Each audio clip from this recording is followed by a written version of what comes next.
This Playmobil-style toy temple turned up at our house because someone in the gaming group knew it would be perfect for a bit of Pulp Alley action.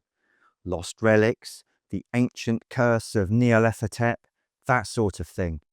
It had the right shape, but not the right finish. So we took it out into the garden to dodge the fumes, grabbed some rattle cans, a sponge, and a few pots of old emulsion and artist's acrylic paint, and gave it a quick but effective makeover.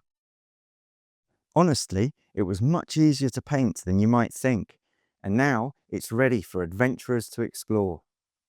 So first thing we're doing is we're just putting a bit of Zandri dust on it to undercoat it. So we've done most of it. We just need to finish these last few bits on the doors. Now, what we've also got is we've got this inner temple here, and it's going to have this amazing gold wall on the back. So first thing I'm going to do is I'm going to undercoat this gold wall.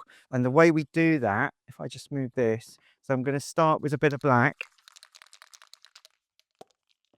and I'm going to just spray from below. I'm going to just get a bit of black on here.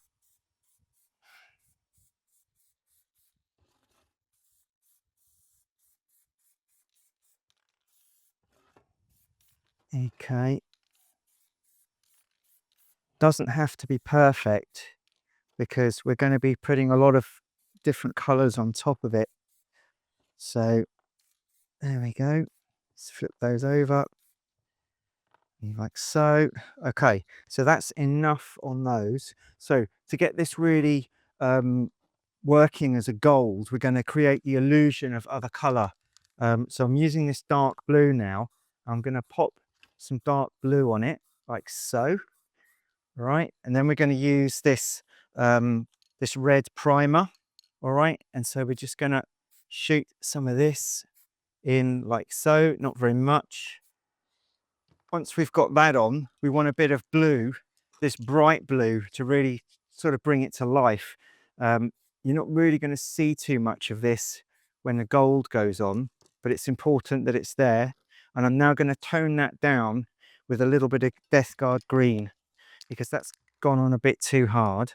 So if I just tone that down a tiny bit like so, okay, and it's looking good. So what I'm going to do now is I'm going to stand it up, and mustn't forget these bits. So they were gold already, so that helped. Bit of this dark blue. And what by using all these different colours, what does that achieve? What we're doing is we're creating the illusion of texture and of a kind of a tarnished finish where once it was perhaps glorious. But we're going to use the relief on the model to actually create that that tarnished effect. So now I'm going to zenithal this gold from the top like so. Yeah, right. Okay, we But can instant but but impact of but that. but now when we look at it from the side, we can see how we've kind of got that tarnished look, which you can only do it if you use a lot of different colors on the piece. Okay, so let's just pop a bit on there like so, and really that's the gold done. I mean, it hardly uses any gold at all. So now we're going to focus on the rest of the temple. So let's pop the gold away. We don't need any more of that. So what I want to do here is I want to start by creating a bit of shadow, and a good complementary color to create that shadow is going to be a dark blue. So that's what I'm going to start with. I'm going to start with it here. I've got my doors.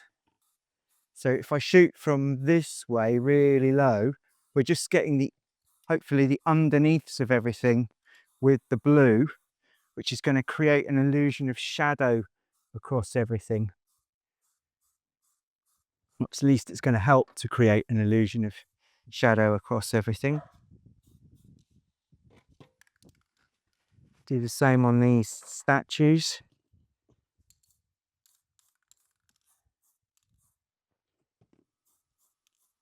So without this undercoat, without this dark undercoat, we're going to end up with a very flat finish. There, we've missed a bit of sanitary dust there. Let's just deal with that quickly.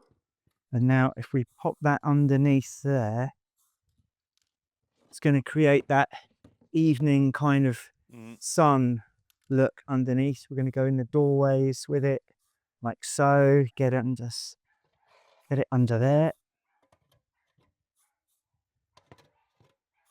There we go. Now we're going to get underneath this lot.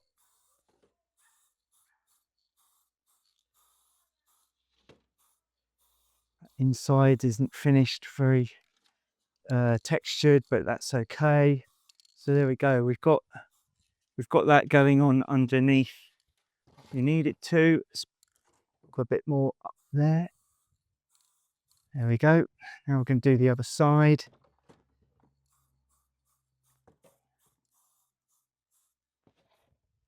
That side's done. A bit more in there. Bit there. Side of these. Yep, they're looking good. So now that we've got that on, what I want to do is sponge a bit of texture on. I'll tell you what we're going to do. We're just going to move these out of shot now, so we don't make a mess. Just pop them in the shade somewhere. Okay, so we've got the sponge loaded up with this emulsion. It's kind of a cement color. I've put a bit of acrylic in it as well, a bit of yellow ochre, a bit of burnt umber, a bit of white.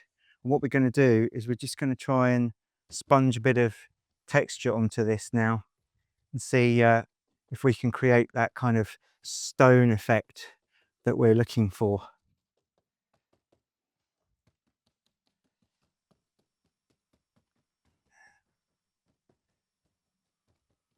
I guess with big pieces of terrain, you don't need to be worried too much about the detail. Not at this stage, not really. So we need a few happy accidents to happen right now.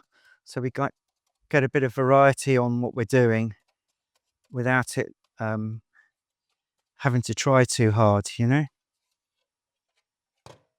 Okay, so we'll look at this bit now.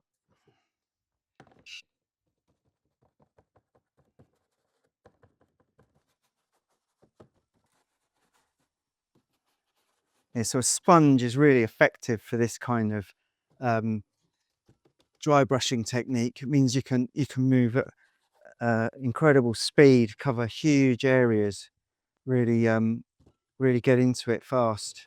So it's a big help. Just load a bit more on.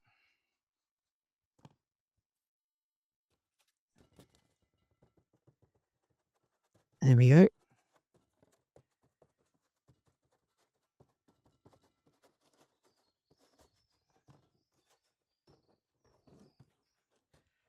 And wall done. Okay, that's not too bad now. What have we got there? Let's put it on this side now.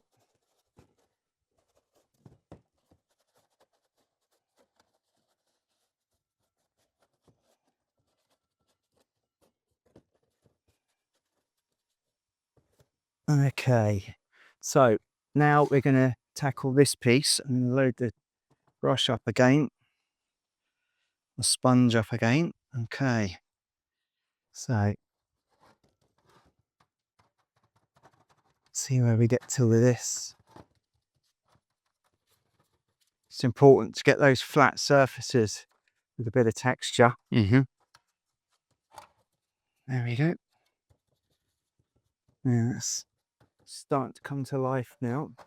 And so what we want to do is we want to put a bit of other colours on it now, just to try and give it that variety of a lived-in thing. Oh, hang on, I've forgotten to do these. Let's just get some texture on those. Don't know if you can see that coming to life before your eyes. Unless those were supposed to be gold, maybe. I don't know. What do you think? I think they're more sort of stone. Okay. Well, either or. Yeah, I suppose. Well, we can try it like this. If Bryce doesn't like it, we can change them to gold. Yeah. Customer's always right. Yeah. There we go. So a little bit of dust on these.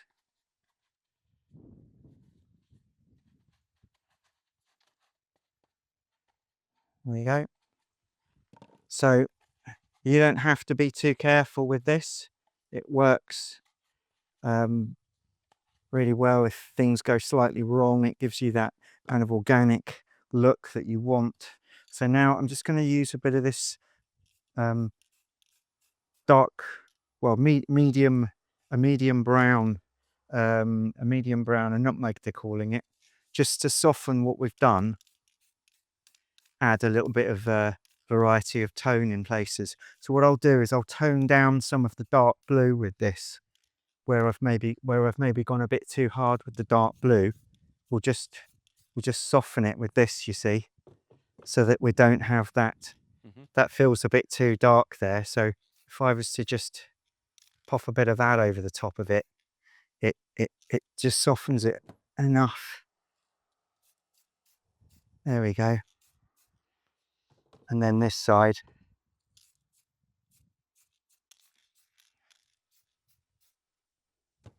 And then just take a bit under there.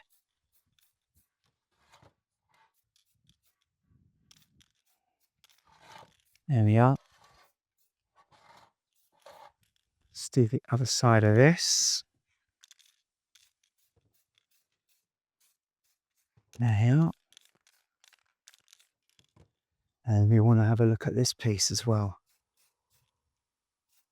Going to zenithal that a tiny bit because that is looking quite good from the top. There we go. Did I do that? Did I do the other side? I did. Yep.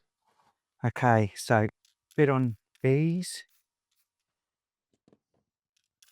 There we go. Okay, and the doors. I have to ask, will Death Guard green feature in this video? It's always going to feature.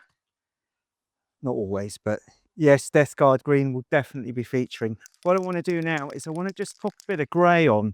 Going to pop a bit of this Mechanicus standard grey because I have a feeling that will help just give it a bit more variety in some of these areas. There we go. And if I go under there a bit,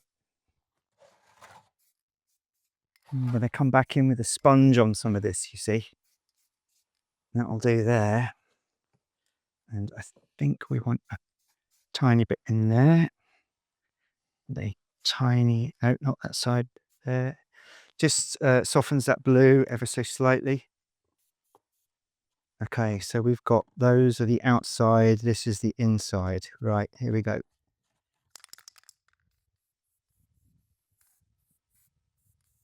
Right, that can's done.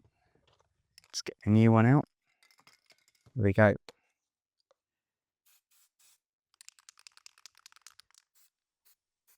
There we go. Okay, so we're going to come back and we're going to do another dose of this, but I might just put some green on before I do that. Where is my green? Death Guard green's just in front here. Is it here? Is it? Yep. Yep. Okay. Right. Let's have a look.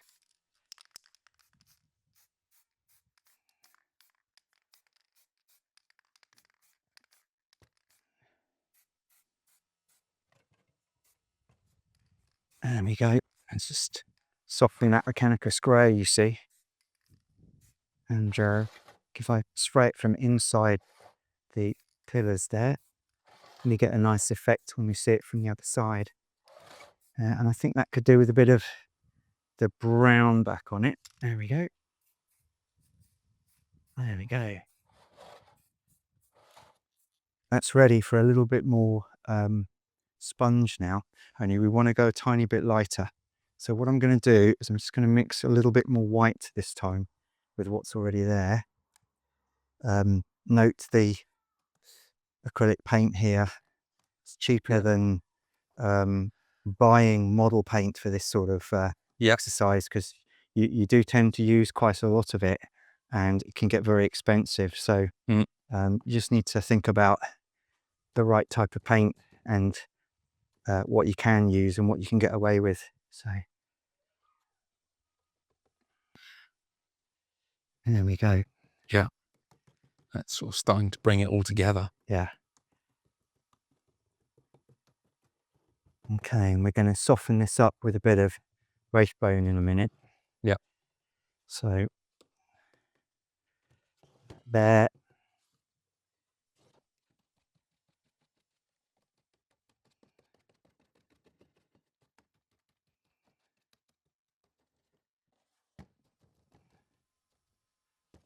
That end a bit harder. There you go. So we've been at this work about 15 minutes so far. Okay. Well, we're nearly there.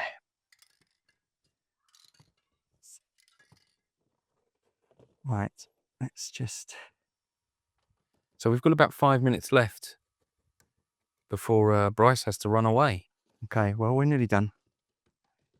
So we've got it set up. We're just going to put a final touch on it with the wraith bone, just to soften all the hard edges that I've created when I've done my sponging. So we're just going to dab a bit of this on over the course of the whole thing. I think what we'll do is we'll just move that away from the wall, because I don't want to create a shadow just there. And I'm using this from very, very high up to try and get that zenithal effect, try and hit the top edges only. This fella, there we go. Let's move that out of the way.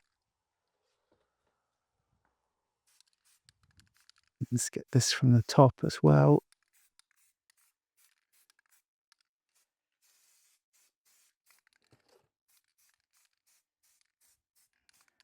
So I think traditionally these things were often made of limestone and marble, quite a light stone. I know sometimes they were granite, but I don't think this one's granite today. I think we're marble or limestone maybe. There you can see the hieroglyphics starting to pick out now. There we go. Now I'm going to move that out of the way. Just do this around here a little bit. And then this bit here we'll do separately. I'll just move that and pop that there.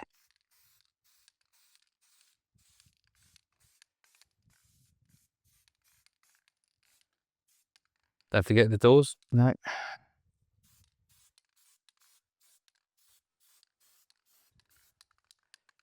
Okay. I could do with a bit more on it. There we go. Same on this one. We'll just hit that from above.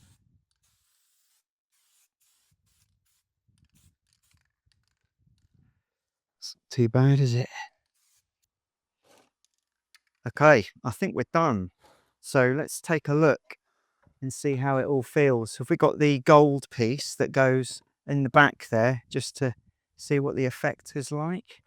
And then that looks like it should be that way around.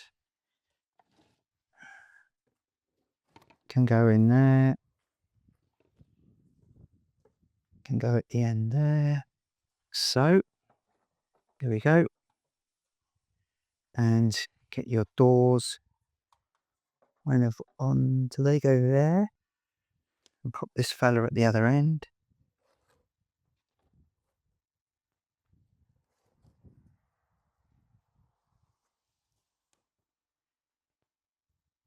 And there we go. That is probably okay to go on the gaming table now. And here it is, all finished and back inside again, ready for the next league of brave explorers or sinister cultists. If you liked this quick terrain project, give it a thumbs up, maybe subscribe for more gaming oddities and fast fixes. And as always, thanks for watching, and I'll see you on the battlefield.